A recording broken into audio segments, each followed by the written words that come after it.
We are molded from birth to trust in our parents, in the ones who gave us life. But what if our parents had secrets? Lifelong secrets that would impact us long after they were gone. Enter Annie, whose own mother has recently passed. And she's a mother who is obsessive over Annie's youngest child, a daughter named Charlie. Annie finds herself faced with her mother's dark legacy, especially when a far more horrifying tragedy strikes her family. Now, grieving and losing her grip on reality, Annie becomes a target for a malevolent spirit, something that has been waiting to enter this world for far too long. From first-time filmmaker Ari Aster, this is Hereditary.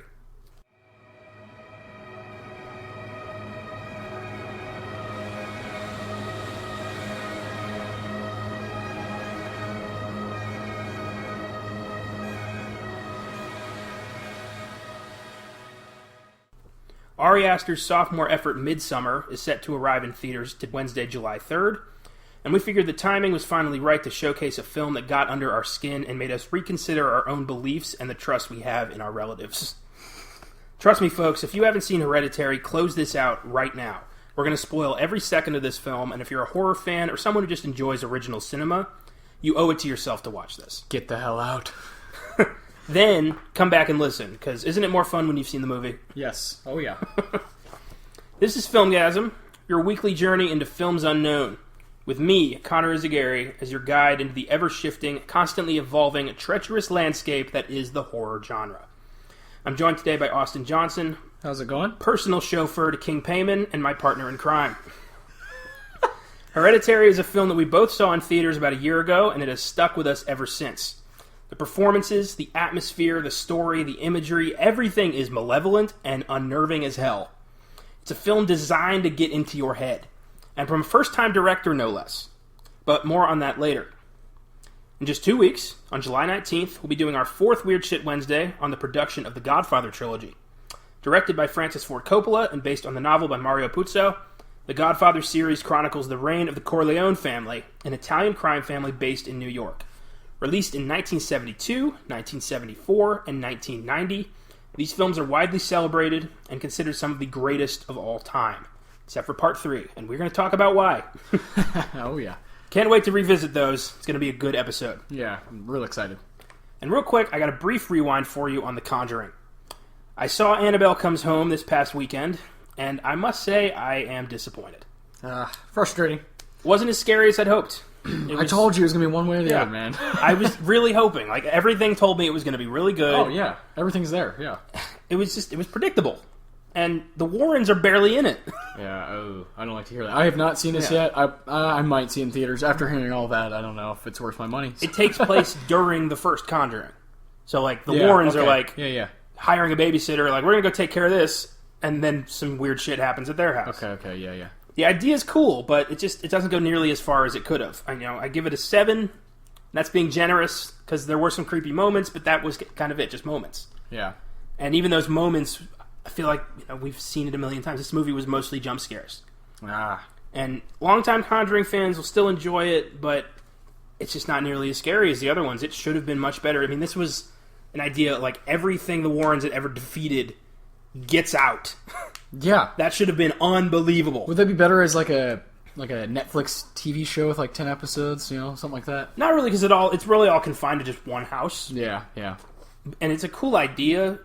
And yeah, I feel like everything's there. All the tools are there for have a good movie. Just Annabelle Creation was better. Yeah, I like Creation. Yeah, we talked about that. That was creepy. Yeah, that's upsetting. But yeah, what else we got? What are you gonna do? Guess we'll have to wait for The Conjuring 3. Yeah. Now, on to the good stuff. Hereditary. I think you adore this film more than anyone. Yeah, it is. It's a 10 out of 10. So tell me, what is it about Hereditary that made you fall in love with it? Seeing it in theaters was big. I think a lot of the horror experience is big in seeing it in theaters. I saw it. We used to both work at Draft House. If you listened to us before, that's how we met. I went to the screening that was at like midnight on that Wednesday night before it came out. And yeah, I left the theater just all like happy because that's what I want. That's what I want when I go see a horror movie. Of course, it was very dark and it is a tough watch emotionally, mentally. Yeah. But it's exactly what I want out of a horror movie. And we talked about this. This is not your typical, when people hear horror, this is not what they think. They think of, blood and, and whatever. And that's not we're here to defeat that and bring those walls down because horror is a much more broad genre and is a very big, vast genre and is our favorite. And Hereditary is exactly what I want personally as a fan out of horror. And so it immediately became one of my probably top 10 favorite horror movies of all time. And it's remained there. I've seen it multiple times. I rewatch it all the time. We just had it on before we started watching. I love being in this setting. It's so brutally scary at times, and all, like you said, the characters, the performances are all perfect to me. So, yeah, that's just a brief reasons why I love this film and always will. Right on. I saw this by myself. Whew. After my shift was over. They actually let me off early so I could go to the next showing. That's great. Which was awesome. And was I there for that? Maybe. I feel like I might have been and been like, yeah, dude, get the hell out. I think you're the one who helped me get off that day so I could go see that. Dude, you have to, yeah. I was like helping you and you're like, do I really? Yeah, dude. Just fucking do it, man. But I saw it and I remember having certain expectations because the trailer, tilted you a certain way. Yeah. Oh, yeah, I should have mentioned that. Yeah. Oh, yeah, it toys with you, yeah. And the movie was not that at all. It was so much better. And not in a bad way at all. It was one of the few... I don't like it when the trailer is misleading, but this was a case where it really worked out. Yeah, there's another A24 movie you had, It Comes at Night. Ugh. Where the trailer is pretty frightening, and then the movie itself doesn't really have any of that in it. No. Whereas Hereditary kind of did the opposite, where it showed you, hey, this is going to be unnerving, be ready. It is a horror movie. But then you get into it halfway through, you're like, oh, wow, all right. Yeah, this got fucking flipped upside down. So it's great. Yeah, once the movie was over, as I was leaving, the woman who was sitting in the row behind me, I heard her audibly go, that was some fucked up shit. And I'm like, yeah, that you hit the nail on the head with that one, lady. Yeah. And then I had to go home in the dark, so that was nice. Yeah, driving home was not so much fun. I had someone with me, though, thank God. I had a friend where we got to talk about it and kind of process it. Because it took me all night to process and go to bed that night. I was thinking about it for days. Oh, yeah, same. But I mean, that night specifically, it was like, oh, I need to go have a couple beers. What the hell calm did down. I just watch? and chill out. Yeah, it's draining. It's awesome. That's what we want. There were moments where I was thinking, this filmmaker has, he's disturbed. He has emotional problems. Yeah, we'll get to that. Yeah, we'll get to that. Yeah. Ari Aster. Legend in the making, I think. Hereditary was written and directed by Ari Aster, who prior to this film had only done a handful of short films, and I know you took a look at some of those. Yeah, there's 3 of them. They're full length. They're on YouTube. The Strange Thing About the Johnsons, Bo, and what was the other one? The other one that I told you about. It was a cool title. I have it right here. Yeah. Anyway, Strange Thing About the Johnsons. I'll talk about that one first. It's 30 minutes, and it is one of the toughest watches I've ever gone through in my life. It's very dark. It's a family drama, just like Hereditary.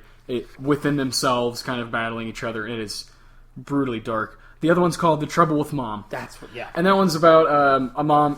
Her son's going off to college, and she kind of goes to great lengths. It's pretty creepy. And then Bo is really short, but it is brutally unnerving. You kind of get a sense for his style as far as what he's going to do with the camera, cinematography wise, what his likings are, and you see a lot of that stuff in Hereditary. So I suggest you go watch, if you really like him, and I do, we do. I suggest you go watch these, and there's a bunch of other ones he has that are all over the place, but those are all on YouTube. So go check us out if you feel inclined to go a little bit deeper into Ari Aster's weird mind. I remember when we were working this movie, there was the pre-show was really good, very good, and there was an interview with Ari Aster where he talked about his influences on this film, and 2 films that stood out to me were The Shining. Yeah, heavily influenced by The Shining. And we see that throughout. Yeah, just the way he films it and the atmosphere of just a family breaking down. Part of it's like an ode to The Shining. Very much honest. So. Yeah. And the other film is the cook, the thief, his wife, and his lover or something like. I don't remember. Yeah, I've never seen that. Yeah, I haven't seen that movie. It's really hard to find. Surprisingly, very. I've heard it's one of the most disturbing films of all time. I know there's some cannibalism involved, but I would love to watch that movie and see the connectors, because I know I would. Because he does not hide his influences. No, not at all. Not at all. One that I thought, he didn't even mention, but I think there was definitely some influence here, was The Exorcist 3. Oh, yeah, that's a good call. Yeah. I felt some Exorcist in general. Yeah. From a couple of those films. But just the scene of, her crawling on the wall, that's straight out of Exorcist 3. For sure. And an argument could be made for that being the scariest of the franchise. But we'll get to that when we get to The Exorcist. Yeah. That's going to be a blast, Yeah. But, yeah. I looked up Ari Aster, and his IMDb page is bare. because his career's just starting out. Yeah. He doesn't really have anything to talk about yet. No, Hereditary is his debut. Yeah. Which is just... To start with this is ballsy. and not only, like, is it, like, this hole-in-the-wall type movie. No, like, Toni Collette's in this. You know, this is someone that people respect. Gabrielle Byrne, you know, these are endowed. These are people that are respected amongst actors. And so, whatever Ari pitched to them, you know, he's like, hey, here's my script. People were like, oh, okay, yeah, I'm in. Like, so I think it's his talent speaks for itself through who he got to join him and to work with him. Hereditary is a hell of a debut, and his next film, Midsummer, looks like a worthy follow-up. Oh, I can't wait. That's going to continue his trends of realism, cults, and damaged relationships. You bet your ass the Filmgazm boys will be there opening night. Yeah. Fuck yeah, we've already we've already got tickets, or we're planning on it. Yeah, there's not going to be a lot of people there. No, but we will. We'll be there. Don't worry, Ari. So the film stars Oscar nominee Toni Collette, who was previously nominated for her role in 1999's The Sixth Sense. And nothing else, surprisingly. She should have an award by now for this, I think. Oh, she should have This won. is the strongest performance of her career. To me, it's a damn shame she didn't win Best Actress in every at every award show. She's one of the most underrated performers working today, and she always seems to play a mom. It's just what she got typecast as. She's damn good at it. And she finally, I think she really found her niche here in the horror genre because there's not a lot of makeup involved. It's a lot of natural, and she's very pale, her face. Yeah. Just kind of frightening and very natural, and I don't know. There's something about her that always feels really authentic when she's on the screen. It's just funny because I was reading in the trivia, she hates horror films and almost didn't do this. That surprised me because she never has really dabbled in it necessarily. I mean, Sixth Sense, you could, but not like this kind of, intense horror. She's never dabbled in anything like this. So yeah. I hope she continues to. I would love for her to open up her And alongside her is Gabriel Byrne, who crawled out of the rock he randomly hides under every 20 years and did a movie. Yeah. It's like, hey, I'm still I like alive. Gabriel Byrne, but his career is so all over the place. It's like streaky. He was huge in the 90s, and then he vanished, and then he did a TV show, and then he vanished again, and then he did Hereditary. Yep. It was very weird. But, some of his highlights include Miller's Crossing. Which we love, of course. The Usual yeah. Suspects. Yes. Ghost Ship. Yeah. Gabriel Byrne's finest. Yeah. End of Days. In Treatment was his, I think, HBO series. Oh, yeah. I actually got to see some of that. Yeah, I forgot about that. And he's great. I just wish he would do more. I agree. Especially more things that are challenging, such as playing the father of this family that is fucked up. So. Extremely. The children are played by Millie Shapiro, who plays Charlie. She has a future. And Alex Wolff, who plays Peter. Am I correct in assuming he's the kid from Jumanji? The new one? Yes, he is. Yeah, I thought so. He's also from some Disney thing that happened back, I don't know what it's called.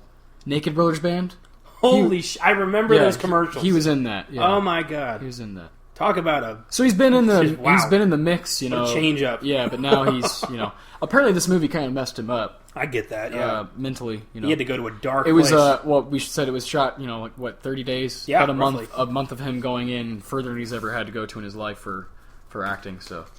can't really blame him, Yeah. And, Ann Dowd plays Annie's newfound friend Joan, who has a dark ulterior motive. More on that later. Whew. What are some of Ann Dowd's past credits? She's one of those, she reminds me of John C. McGinley, where I just forget everything, I watched an episode of Frasier today with John C. McGinley. Hey, how about that, Frasier? That's awesome. Good stuff. Ann Dowd was in... We're looking it up on our... I'm frustrated, honestly. I'm sorry. Compliance, that's a good one. Oh, yeah, Handmaid's Tale. She's been in that. Oh, yeah, she's big on The Handmaid's Tale. I forgot about that. Garden State. American Animals. She's great in American Animals. She plays the librarian. Yeah, she's great. She's on The Leftovers. Yeah, she's done a lot. Girls. Yeah. Sorry we didn't have them all in our head. But, that's on us. We'll learn. Yeah. So, and she's kind of like the Ruth Gordon, the friend who, the weird woman next door who befriends the family but is secretly a Satanist. Yeah. Pulling the strings. Yikes. Ooh, she's a catalyst, man. Yeah. And there's a lot of influence from Rosemary's Baby here, too.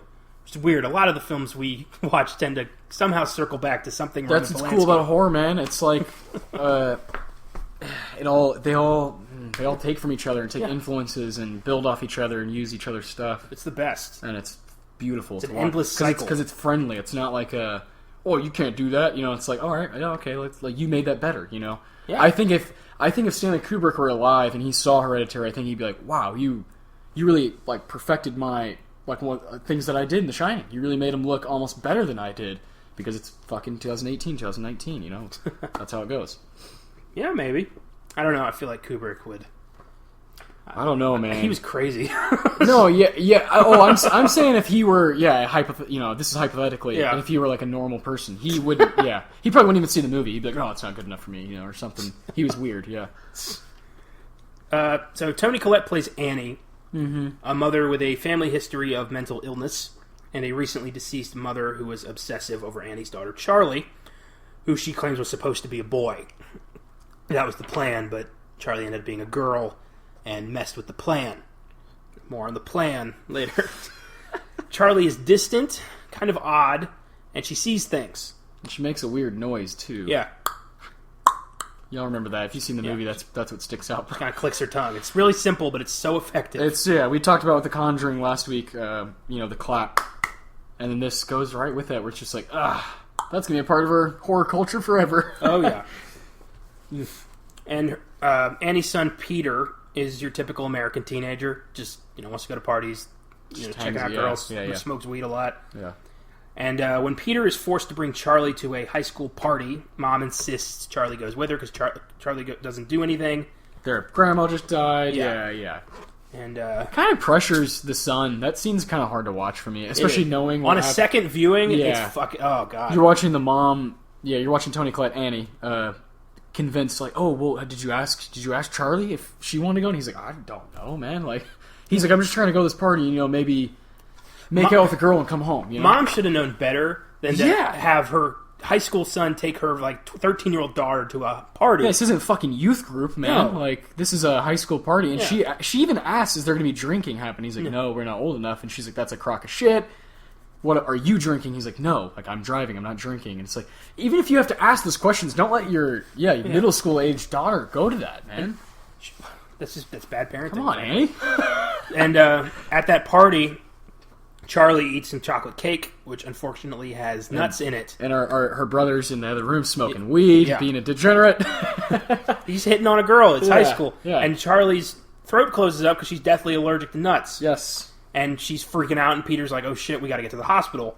So he gets her in the car, and he starts speeding. Their really car fast. is convenieally parked at the front of the house after that party. Yes. There were not a lot of cars at that party. I was going to say, wait a minute. Do they have, valet or something? Because their car was right on the curb. Maybe he got there first. Maybe. He was nervous about the girl. I don't know, man. But, yeah, Peter's freaking out. Charlie's, choking to death in the back seat. Peter's going way too fast, pushing 90. Charlie puts her head out going down this road with no one on it, man. Oh, boy. Middle of nowhere, stretch of land.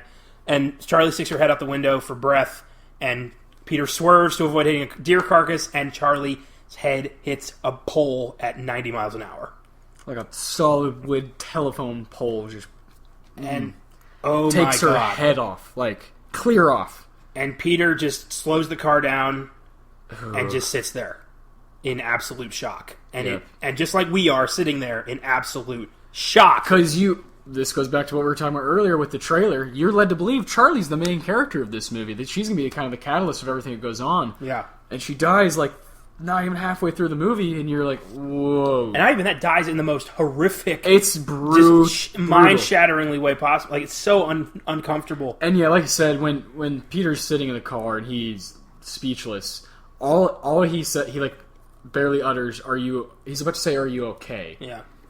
And he can't quite finish that phrase because he's like, "No," because her fucking head fell off. You just see him adjust the mirror and look in the back seat. He sees a body with no head sitting in the back seat of his car. What does he do? He goes home. Drives home. And just leaving a head. He parks. He goes up to bed, and while he's walking up to bed, you can hear behind closed doors Toni Collette going, "Oh good, they're home." Yeah. Oh, God. Yeah, great. I didn't catch that in my first viewing, but oh. Good, they're home. They're all safe, yeah. Everybody go to bed. And then when... We'll see what happens in the morning. You see in the morning, Peter didn't sleep. He's been staring at his wall the whole night. And you hear Annie go outside to get in the car. And what she finds is what's left of Charlie. And it's the most horrifying scene in the film, and for me, maybe ever. I'm so uncomfortable watching that scene. It's too real. Toni Collette's performance in that scene is too real. I believe that pain. I don't really know how she did that, how she conjured that up. Pure hysterics. Oof. Oh, God. Yeah, frightening scene. It's frightening. Yeah. This is where the emotion comes in of what Ari Aster's talking about, of I'm not just trying to scare you with things you're typically You scared could take the demons out of this movie, and it would still be an unnerving, a horrifying film. Agreed.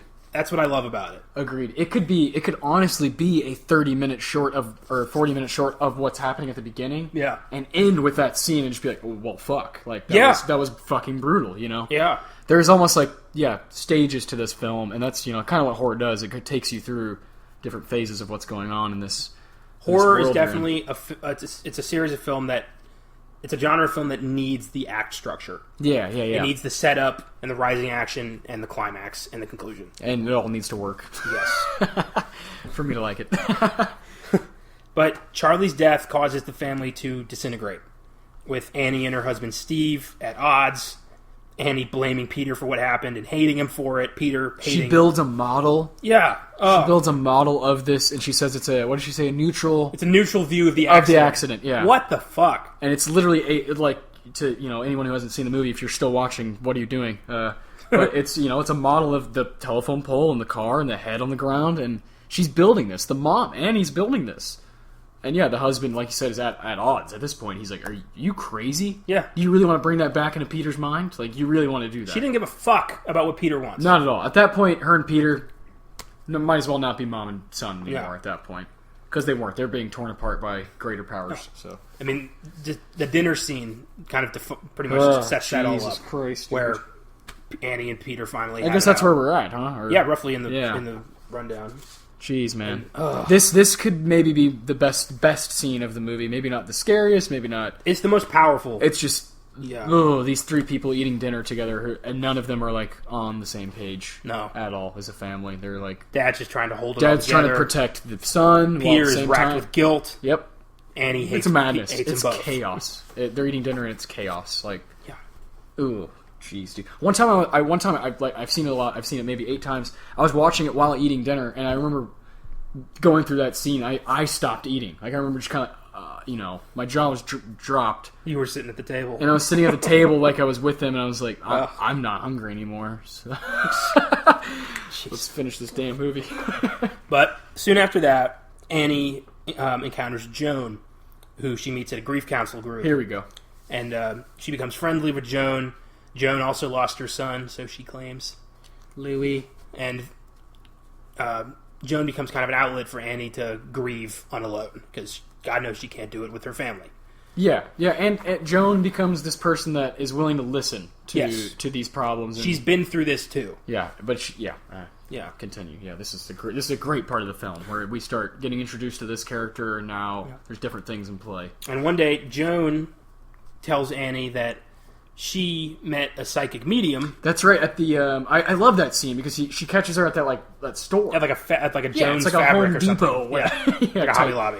And Toni Collette's getting or Annie, is getting shit for her models that she builds. Yeah, and that's where Joan's like, "Oh, Annie, I'm here too randomly. Yeah, let me give you a hug. By the way, I can contact the dead." Yeah, that's basically how it goes. Yeah. And so Annie's like, "Yeah, okay, sure," but Joan convinces her to go to her apartment and hold a seance with her. Give it a go, yeah. So that Joan can contact her deceased grandson, Louis. And she does. And Annie is freaked the fuck out. And so are we. Yes. Because that's the first real evidence of supernatural activity in the film. Mm-hmm. So there's been a lot of hints, but nothing concrete until that moment. We're halfway through the film at this point. We're like, oh boy, we're digging in. And so Annie thinks, all right, I need to talk to my daughter.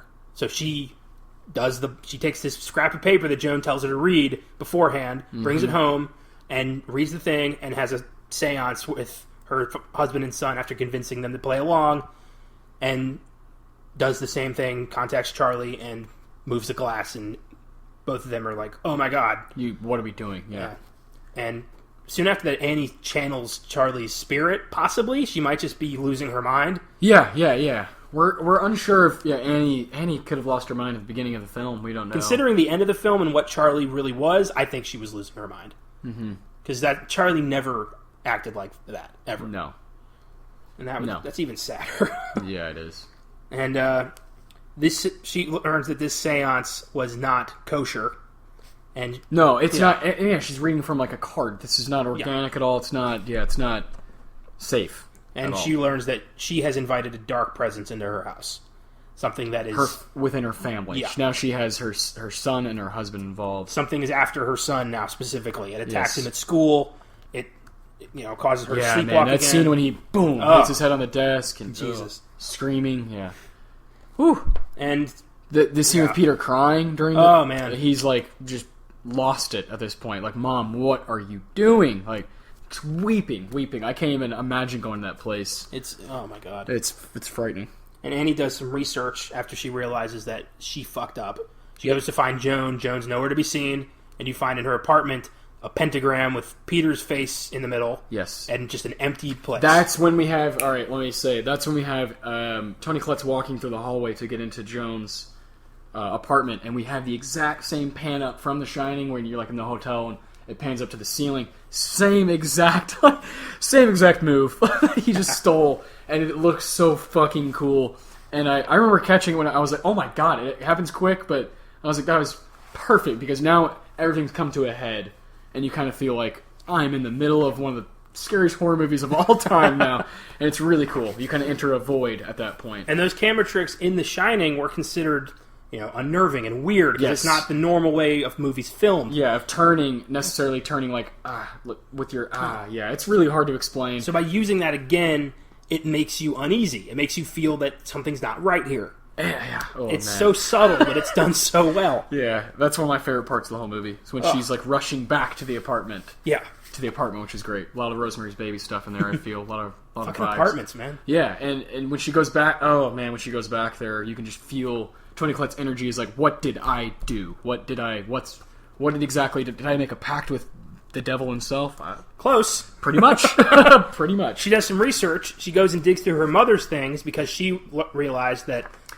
she dug through them in the beginning of the movie, but gave up quickly. Yeah. And sees her fucking mom in the corner. That's a creepy scene.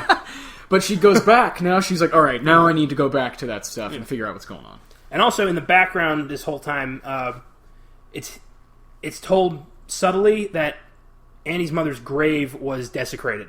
Yes, yeah. Broken into. That's a great little bit. You don't find out anything more about that until now, where Annie finds her mother's headless corpse in the attic. Yep. Surrounded by hundreds of flies. And is like, oh my god, what the hell's going on? And she goes through her mother's things, finds a photo album. Yes. Where she finds pictures of her mother with Joan. Ugh. And it's so great. Not only Joan, but there's people that are at the funeral for her mom at the beginning of the film that you're, did I see that face earlier? And they're in some of the pictures too, and you're like, oh no. And these are not good pictures. These are pictures of cult activity. Yes. These are pictures of dark shit. Yeah. Involving a demonic force named King Payman. Yes. And Payman is one of the kings of hell, and her mother was part of a cult trying to summon this demon. And the third act is where shit goes crazy. Annie ends up getting possessed by Payman after trying to get rid of him out of the house, and gets her husband set on fire. It's a terrifying scene. Yeah. You throw the book that Charlie's been communicating with you through. Throw the book in the fire. Fucking yeah. Oh man. And so Payman gets into Annie. Yep. And Peter wakes up in the middle of the night, feels something's not right in his room. Yes. Camera pans out, and you just see Annie crouched on the ceiling in the corner of his room, looking over him like a fucking gargoyle. Watching him, yeah. And it's so horrifying. It's so scary. Oh my god. And just she scuttles along the fucking wall like a lizard. In the background, he doesn't even see her. He's just like, huh. Oh my god. Until finally she flies at him through the dark, and he's like, what? Freaks out, runs into the attic for refuge, and you just hear very loud knocking Yes. Repetitive knocking. With their... Oh my god. Head. Camera pans out, and Annie is on the ceiling, banging her head against the attic wall, Like attic all door. fours just bam, bam, bam. Like you ever see Jacob's Ladder? It's so scary. Yeah. The way that they like rotate their heads in that's what made me think like, oh my god. That's really scary. I remember that point when I was in the theater, I was just kind of like clutching my armrest, like, what the fuck? What's going on? Yeah. And so scary. Somehow Annie ends up in the attic and decapitates herself with like piano wire. Yes. It's like I don't know how to do the noise. It's like a ching ching ching ching. It's like a blacksmith, like making swords or something, but it's her neck being strung out. Yeah, it's brutal. Yeah. Blood spewing, classic, like pew pew pew. Really, yeah, that's a very frightening image. And Peter's seeing naked old people in the attic. Yeah. Oh, he also like floats up. Yeah, I love when they float up into the attic. Yeah. Well, you just see like Peter looks over and there's like naked old people smiling at him. Yeah. And he's like and he dives out the window. Didn't want to see your dick. Yeah. What would you do? I gotta get the fuck out of here, man. And that's when Peter gets possessed by Payman. Yep. And he falls down out of the window, lands like in the lawn, gets up, and he sees his mother's headless corpse float into the treehouse. Yes. Where there's a light on. And Peter goes over there and finds the cult, all naked, yes, worshipping an effigy of Payman made from Annie's mother's head.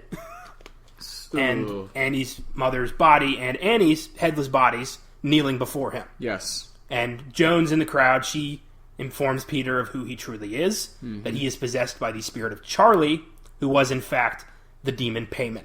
Charlie was never Charlie. Annie's mother had been organizing this for years, and Annie's brother, who killed himself because of he believed that there were people inside of him. That what was his name? Charles. Yep. And Charlie is the reincarnation of him and is pure Payman. But Payman needs a male body to truly be powerful. Needs a male host. So they've been prepping Peter for years, and they finally got him. And they finally took over this family. Yeah. And that's it. Peter's possessed. Payman wins, and he has a fucking crown on his head. Hell has risen. Yeah, basically. Holy shit. In this house in the middle of nowhere. So that's the story of Hereditary, the movie. Wow. Hell of a film. Excellent. Really tough to recommend to people, especially if they're not into horror. I don't even care anymore. I'm like, go watch it. Just watch it. Because if you can get through 10 minutes of it and get through, then you're gonna... It's just a damn good movie. I don't care who you are, that's hard to deny. So I admire this film for not just going straight to the devil. I like that they actually did some research and did a lesser-known biblical figure, Payman. And here's it's like believable in a way. Yeah, of course not to me. Well, I believe that cults would do something like this. Yes, I totally believe that. Yes, exactly. And here's a little bit on the actual King Payman. Here we go. And I use that loosely, of course. This is all conjecture. I'm not here, saying like, oh, by the way, demons are real, and here's where they come from. There are 7 kings in hell. Yeah, you should always, you should worship them accordingly. This podcast just took a really dark turn. Every episode from here on out is going to be a devil endorsement. We can't get sponsors here, so we looked further south. We're in fucking Texas, so there's where else do you go? So King Payman, in traditional biblical lore, is one of Lucifer's most obedient followers.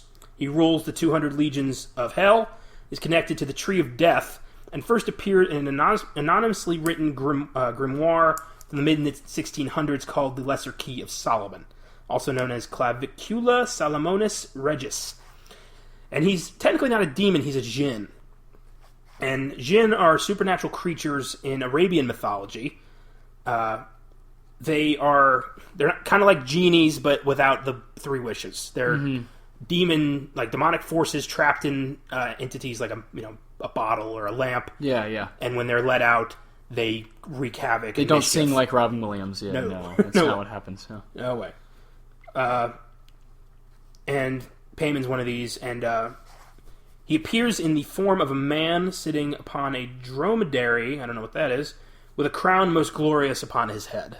And that definitely comes into play in the movie. For sure. He has an entourage which comes as a, quote, host of spirits, like men with trumpets and well-sounding cymbals, and all sorts of musical instruments. He hath a great voice, and roareth at his first coming, and his speech is such that the magician cannot well understand unless he can compel him. Ooh, I feel like I just participated in a summoning. That's not good. Hello. I might move out tonight. Payman's here now. But there's definitely, I remember some music playing in the attic when Payman arrives. Yes. Heralding his coming. Mm-hmm. And it's just, attention to detail like that's amazing. You can tell Ari Aster did his research. It's really You can tell this is something that he has, you said, thought about, read about, for sure. Wanted to put into a movie and did. Oh, yeah. And did exquisitely. It wasn't just this far-fetched idea. It was oh, wow, okay. He made the most realistic possession movie I've ever seen. Yeah, 100%. 100%. Ugh. So here's some Filmgazm facts for you. Hereditary. I got 5 of them here for you. Here we go. Number 1. Toni Collette had told her agent that she didn't want to do any more heavy, dark films and only wanted to do comedies. But she loved the Hereditary script so much she couldn't put it down.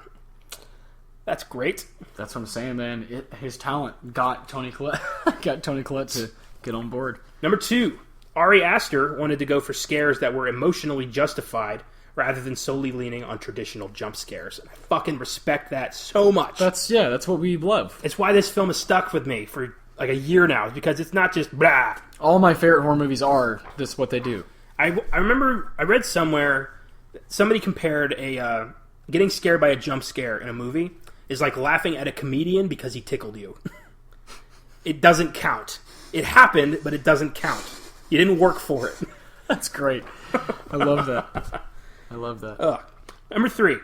Ari Aster has 10 screenplays written that he hopes to direct over the course of his career. So he has planned out a lucrative and long career. This man is a filmmaker at heart.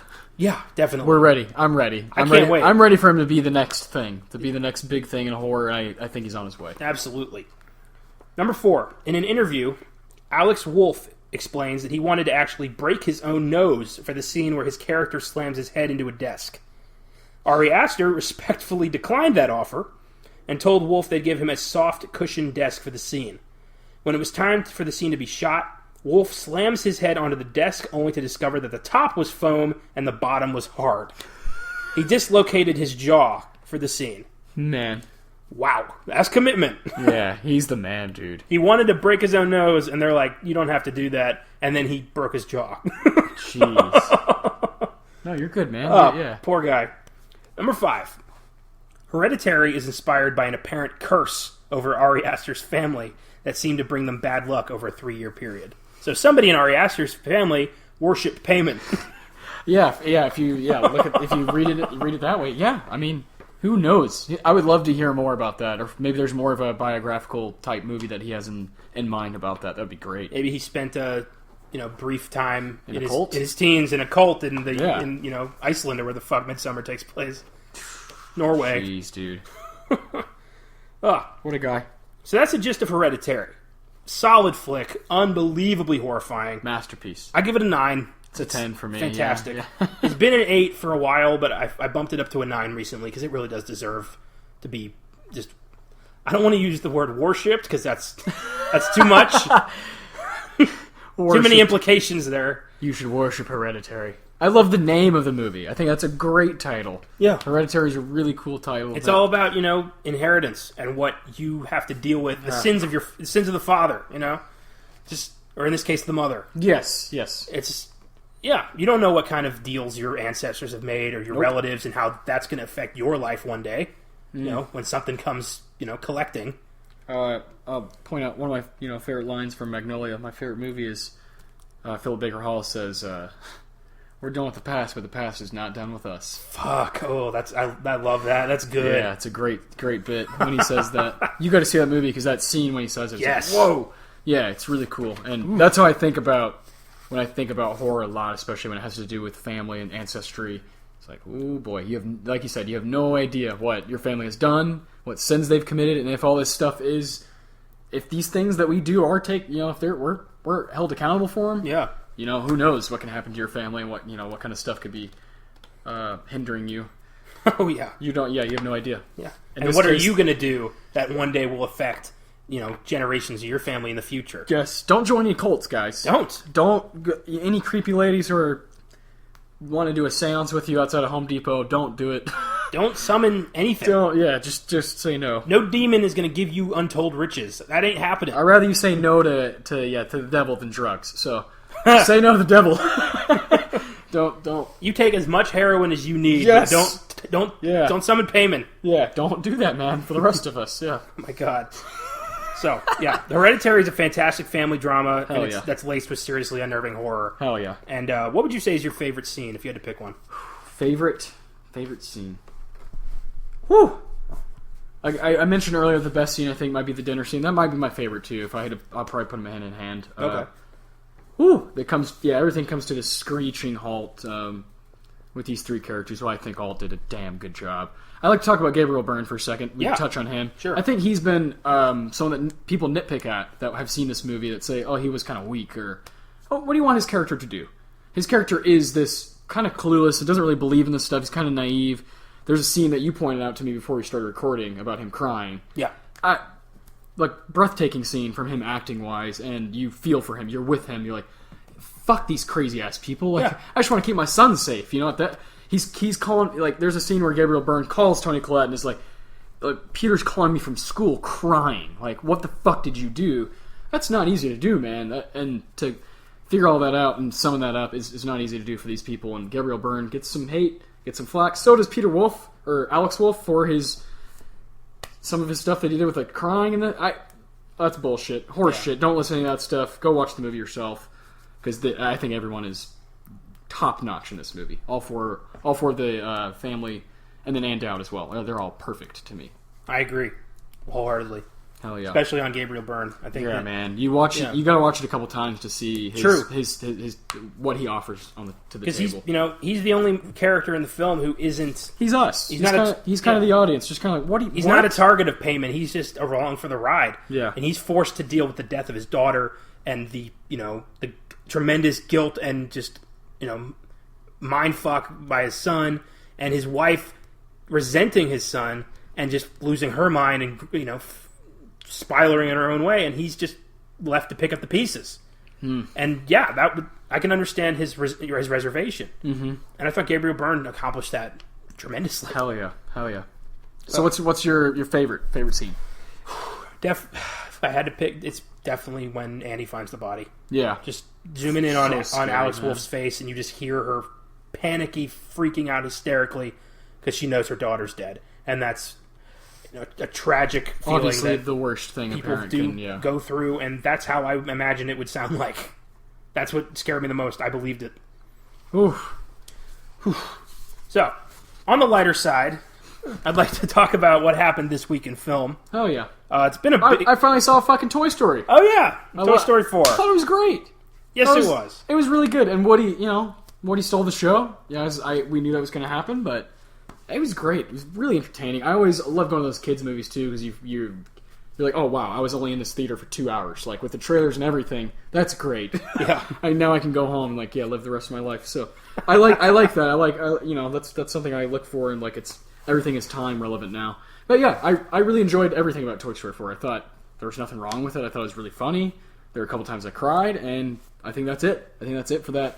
One of my favorite franchises ever, the Toy Story franchise. And it capped off, I didn't think it needed another film, but it was definitely worth it. I agree. Toy Story 3 is awesome, and we could have left that. But hey, the way I see it was make some money, entertain us. I'm fine with it. Toy Story 1 through 3 is Andy's story. Toy Story 4 is Woody's story. Yes, and that's what I loved. Boy, it's Woody dealing. How did you feel? Spoiler alert for Toy Story. How did you feel about the boot? Oh, when you see Bonnie instead of Andy, I didn't. Oh no, I didn't feel okay with that. Neither did I. I looked at Brianna, my girlfriend. I was like, no, Woody is Andy's toy. It's Andy's, man. Yeah, or he's mine. Yeah, it's like I am Andy. Yeah, fuck off, Bonnie. No, Bonnie's great. Bonnie's great. It was a good movie. Good movie. Solid. I'm very happy that didn't turn out to be a disappointment. I was expecting another Incredibles 2, but I don't like talking about that one. It was wonderful. Yeah, truly. Yeah. Toy Story is Pixar's holy grails. Their masterpiece. Yeah, is the Toy Story franchise, and it's really tough to do 4 solid films, 4 incredible same characters. Films. Very rarely do you have a series that is that flawless. Usually the 4th film is a cash grab that sucks. Look at Indiana Jones. Oh my god, yeah. But in this case, Pixar did take their time and they delivered a solid film that is for newcomers and longtime fans alike. Yes. Way to go. Agreed. A couple other things that happened this past week. A lot happened, surprisingly. First up, Terrence Stamp and Diana Rigg have joined the cast of Edgar Wright's new film, Last Night in Soho. Plot's being kept under wraps, but after Baby Driver, I am very much looking forward to this. Fuck yeah. Same. Edgar Wright can do no wrong. Actor Billy Drago has died at 73 from complications due to a stroke. Billy Drago, for me, was best remembered in his role in The Untouchables as... Damn it, I'm blanking on his name, but he's the guy in the white suit that Elliot Ness tosses off a building. Loved him in that. He's popped up in a lot of TV shows, and he's been working forever. Yeah, and he passed away, unfortunately. Salma Hayek is in early talk to join Marvel's The Eternals, one of their upcoming projects. Already, Richard Madden, Angelina Jolie, and Kumail Nanjiani have joined it. Nice. It's shaping up to be the story of Thanos' race. Like, where he came from. Hell yeah. So it's his people. So that would be really cool. I'm in on that. Yeah. That's exciting. Absolutely. Paul Rudd has joined the 2020 Ghostbusters sequel. I've seen that. Has already seen the return of Dan Aykroyd, Bill Murray, Sigourney Weaver, and Annie Potts. It could be cool. It's going to be great. Jason Reitman is doing it, so this is what we wanted. Annie Potts got that Bo Peep action on Toy Story 4, too. She was great. Annie Potts everywhere. Yeah, she's having a weird comeback. I'm hoping that with everybody involved, they finally might be able to get Rick Moranis to come out of retirement. Oh, man. And that would be incredible. I just don't want to get my hopes up. I really don't. I didn't think they could give Bill Murray. Love Rick Moranis. He's been turning out Ghostbusters 3 for decades. I think after Harold Ramis's death, Bill Murray is using this as a way to kind of grieve. Yeah. And, I can see that. He never made up with him, unfortunately. They were at odds till his death. They had an argument over during Groundhog Day that they never got over. Mm-hmm. Very sad. The trailer for the Charlie's Angels reboot has dropped, and it looks god-awful. Yeah, no thank you. I like the 2000 film with... Me too. Cameron Diaz, Lucy Liu, and Drew Barrymore. Yeah. It's got one of my favorite Sam Rockwell roles, which is weird. Hell yeah. Bill Murray again. He's popping up a lot in this episode. He just kind of does that, yeah. That's what he does. He pops up. Yeah. He's not like a stand. Yeah, he's just there. I liked that movie, but this movie looks pretty shitty, I think. Yeah, I'm good on that. Yeah. It's a money grab that probably won't even work. I think it's going to bomb spectacularly. Yeah. Henry Cavill's going to play Sherlock Holmes in the upcoming film Enola Holmes, which is based on the adventures of Sherlock and Mycroft's younger sister. Interesting. So that could be... I think Henry Cavill is currently one of my favorite working actors. Hell yeah. I'm okay with anything he does. I'm actually really sad he's not going to play Superman anymore, because I wanted him to get a good script and actually be great. Yeah, that's my thing. I was about to bring that up. I think I would like him a lot more if he had some shit to work with. Yeah. But, DC fucked that up, so... That's a shame. Yeah, we'll get to that one day. Oh, yeah. That's on the docket. Don't worry. Melissa McCarthy is in talks to play Ursula in Disney's live-action Little Mermaid, and I think that's awesome. Genius, yeah. That's great. Genius. That's going to be nice. Disney so far has really surprised me with the live-action ones. Fuck, man. They get the best people to do this shit. Yeah. Like, the Lion King cast is like, are you kidding me? Like, everyone's so even perfect. Dumbo, which everyone kind of shit on, I thought was not bad. I actually saw that one, too. Yeah, I didn't mind it. Yeah, I thought it was pretty good. I haven't seen Aladdin yet, but... I'm going to save the next one for last because it's fucking great. Aladdin wasn't bad. I liked it a lot. It's going to be hard for me to get over the Robin Williams. Me too. I had to just kind of put that aside and make... This is Will Smith's genie. He's doing his own thing. And if you think of it like that, he actually did a really good job. Yeah, it's just hard for me to do that because I'm so attached. Me too. Attached. But it was funny. I thought the weakest thing, Jafar, was bad. Oh. The guy who played Jafar was weak. Jafar is such a great villain. I know. I was disappointed. Damn. Did they have a scene in it with when Aladdin's like in jail and Jafar is like as the old guy and like No. They that did would not. have been really cool. He just kind of shows up. Can you imagine who would you have wanted to play Jafar? Oded Fair. This might be weird, but Ben Kingsley. Ben Kingsley. I think he could have done a nice accent, a nice dark accent for that one. Yeah, I could see that. A lot of makeup. Yeah, I like his age. He might be too old though for Jafar. I like his age. Yeah, and not tall enough probably. Yeah, because Jafar is so. Whereas Oded Fair is this menacing. He played him in Once Upon a Time. Yeah. And I thought that was let's just pretty go decent. ahead and do that. Yeah. Anyway. Oh, whatever. I liked it. We're talking about Aladdin too much, sorry. Jumanji: The Next Level. The trailer dropped today. Mm-hmm. And I think it looks entertaining. So do I. I'll go see it, probably. Yeah. I think it's good. I like that Danny DeVito's in the cast. I'll watch anything with him. Danny DeVito and Jack Black on the screen? Get out of town. And Danny Glover. Yeah, get out of town. And like everyone else coming. It's going to be good. And this one, holy shit, I was so excited. Danny Boyle has said he is finally considering doing 28 Months Later. But only if writer Alex Garland is on board and available too. Same, yeah. And it might be titled 28 Years Later, which is crazy. It might be like the big one, and that would be so cool. I'm glad Danny Boyle's finally talking about this. Yeah, it's like it's in talks. That's great. He's the only one who can do it because he has the rights. So only he can make this movie. And if he's finally thinking about it, that's great. Hell yeah. That means it's in the pipeline. It's being being passed around, shuffled around. Yeah. And if Alex Garland's involved, all the better. That's great news. Yeah. So that's what happened this week. Pretty solid week for film. A lot of good stuff. Mm-hmm. And thanks for listening to this one. Yeah. It went way longer than I expected. We really we had kind of the bare bones, but this turned out to be a pretty solid episode. Hell yeah. Yeah, and hey, for people, this is on Hereditary's on Amazon Prime right now. We both own it because we're horror fans. So if you're a horror fan, you should own this movie and should have seen it already. Yeah. But it is on Prime for people who want to watch. It's actually doing really well. I looked up how well movies are doing on certain streaming devices. Hereditary is doing well, and it's on the popular tab. So that's great. That's great. I want more people to see it. Absolutely. I think anyone who likes movies. It has I say you eat before this because you gotta have a little bit of a gut to watch the whole movie. But I really think this is like a classic film, not just this. Even if this wasn't a horror podcast, I think we'd be talking about this movie no matter what. Yeah. It's that kind of special film to both of us and to horror fans alike. So absolutely, go check it out, please. And I hope you enjoyed this episode. Oh yeah. If you haven't seen Hereditary yet, it really is amazing you made it this far and were even interested. Maybe in this you podcast. had fun with us. I don't know. I guess maybe you just like what we want to say. But yeah, it is on Prime. Go watch it. It's amazing, and you can expect a full episode on Midsummer in the coming weeks. Oh, for sure. Yeah, we're gonna go see that this week, and we'll give time to process, and then we'll come back and talk some more Ari Aster. But next week we're going back into the mind of Stephen King with 1990's Misery. Oh yeah. An absolute classic about an author trapped by his biggest fan. Stephen King! Yeah. I know that he came up with this once he encountered a fan at a convention who was way too into him. Loved his work to the point where King was a little freaked out. You are the best writer ever. Yeah. Ugh, Annie Wilkes. Hail Stephen King! This is the film that scored Kathy Bates an Oscar for Best Actress for her performance as Annie. It's one of my favorite King movies, and I cannot wait to talk about this next week.